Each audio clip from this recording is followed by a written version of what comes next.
તો રાઈટ. અચ્છા, ઉંમર આટલા 25 થી 50 વચ્ચે છે તો રાઈટ. એક્ઝામ્પલ એમને હું બોલાવું તો વિશ્વાસ કરે કે ના? તમારો આત્મા એમ કે હા વિશ્વાસ કરે તો રાઈટ. ઓકે.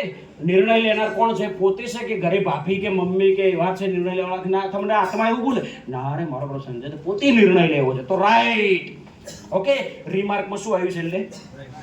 હવે આ સંજયને શું કરવાનું? બોલાવવાનું. મીટિંગમાં આવશે. બધામાં રાઈટ આવી. ક્લિયર આટલા સુધી? દોસ્તો આ લિસ્ટનું વર્ગીકરણ આ રીતે કરવાનું છે.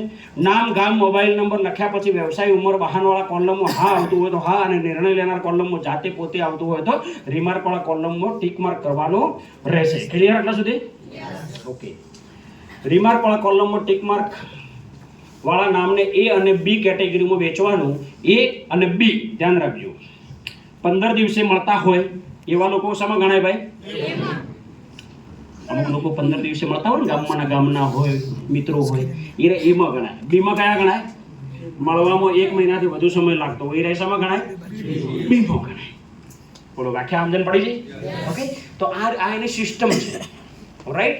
મીટિંગમાં બેસાડવા માટે એ કેટેગરીમાંથી આમંત્રણ આપવાનું શરૂ કરો અને સાથે સાથે બી કેટેગરીની વ્યક્તિ સાથે સંબંધો શું લખે છે ભાઈ?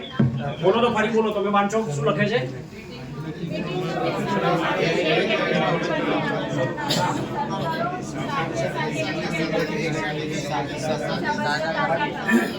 Very good.